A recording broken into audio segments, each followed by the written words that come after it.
आज मैं एक बहुत महत्वपूर्ण विषय पे बात करने वाली हूँ जो लाखों परिवारों की भावनाओं से जुड़ा हुआ है। जी हाँ, IVF, इन विट्रो फर्टिलाइजेशन और अंक ज्योतिष। सबसे पहले यह समझना बहुत जरूरी है कि IVF एक आधुनिक चिकित्सा पद्धति है। यह उन दंपतियों को फायदा देती है जिन्हें गर्भ धारण करने में परेशानी आती है और मेडिकल साइंस इसमें अपनी भूमिका बखूबी निभा रहा है। वहीं अंक ज्योतिष व्यक्ति की मानसिक स्थिति, उसकी ऊर्जा और उसकी अंकों के आधार पर क्या दशाएं चल रही हैं, उनके अनुसार व्यक्ति की मदद कर सकता है। अंक ज्योतिष के अनुसार प्रत्येक व्यक्ति के जीवन में ऐसे कुछ समय होते हैं, कुछ ऊर्जाएं होती हैं, कुछ दशाएं चल रही होती हैं जो व्यक्ति को उस समय किए गए किसी भी कार्य के लिए अच्छे से अच्छा रिजल्ट दे सकती हैं। तो हम अंकों के द्वारा, उसकी डेट ऑफ बर्थ के द्वारा उन दशाओं को, उन ऊर्जाओं को पहचानते हैं और सही समय में किए गए कार्य अपेक्षापूर्णतः सही परिणाम देते हैं। IVF की स्थिति में भी हम ऐसा ही कुछ करते हैं। उसमें हमें पुरुष और महिला दोनों की ही, मतलब पति और पत्नी दोनों की ही डेट ऑफ बर्थ लगती है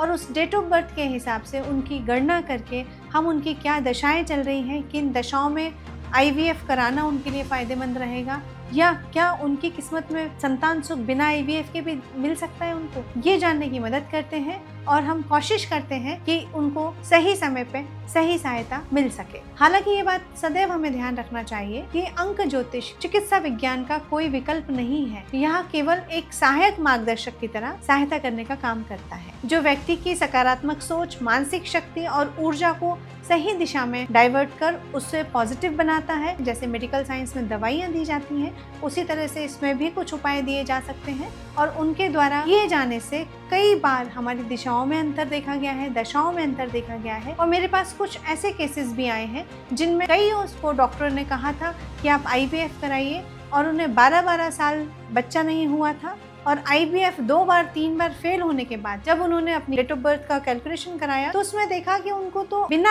IVF के ही बच्चे के सुख दिख रहे हैं और मैंने उनको वही सलाह दी। ऐसे मेरे पास कई लोग आते हैं जिनको IVF 2 से 3 बार फेल हो चुका है, 10-10, 12-12 साल हो गए हैं, बच्चे नहीं हुए हैं और हमने उनको डेट ऑफ बर्थ की सहायता से मदद की है और उन्हें नॉर्मल डिलीवरियां हुई हैं, उन्हें जो समय बताया गया था निर्धारित उसमें। लेकिन हमें इसमें सबसे पहले ये देखना होता है कि हमें न्यूमरोलॉजी में ऐसे कौन से नंबर हैं, ऐसे कौन से अंक हैं कि हम कैसे देखें कि पहली बात इन लोगों को IVF में जाना चाहिए, अगर जाना चाहिए तो कब जाना चाहिए, किस समय में जाना चाहिए और अगर नहीं जाना तो क्या बिना IVF के संतान का सुख नहीं है क्या। तो सबसे पहले हम देखते हैं जो हमारे लिए सबसे इम्पोर्टेंट नंबर होता है वो होता है नंबर 2, चंद्रमा का नंबर। क्योंकि जब आप 2 लोग संतान प्राप्ति की चाह रखते हैं तो आपके मन में अच्छे विचार और अच्छी एनर्जी होना बहुत जरूरी है। तो जिन लोगों का नंबर 2 बिगड़ा हुआ होता है या बहुत अधिक बार नंबर 2 की अधिकता होती है या नंबर 2 मिसिंग होता है, उनको अक्सर देखा गया है संतान प्राप्ति में दिक्कत होती है। इसी तरह नंबर 9 जो कि एक ऊर्जा का नंबर है, संचार का नंबर है, और नंबर 9 की भी अगर अधिकता हो या नंबर 9 की कमी हो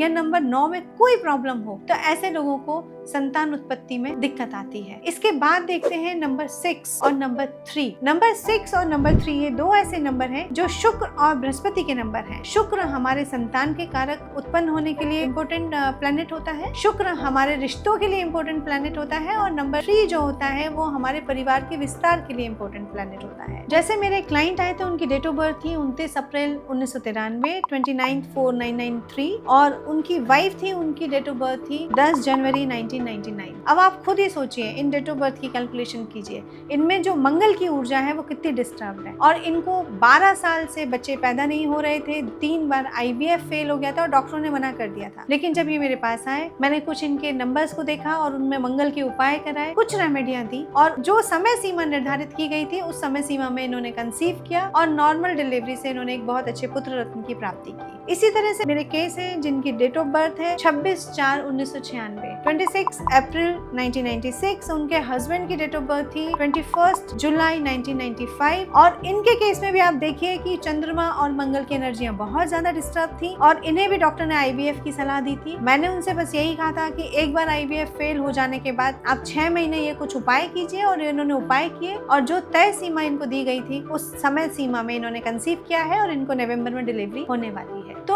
IVF कराने से पहले एक बार अंक ज्योतिष की सहायक के रूप में सलाह ले लेना कोई बुरी बात नहीं है, ये एक मार्गदर्शन का ही काम करता है। और अगर आपके या आपके किसी परिवार में या अगर किसी भी निकट संबंधी के फ्रेंड में इस तरह की कोई प्रॉब्लम है जहाँ उन्हें संतान की चाह है और संतान सुख नहीं प्राप्त कर पा रहे हैं, तो मेडिकल साइंस के साथ साथ आप एक बार अंक ज्योतिष की सलाह जरूर लें।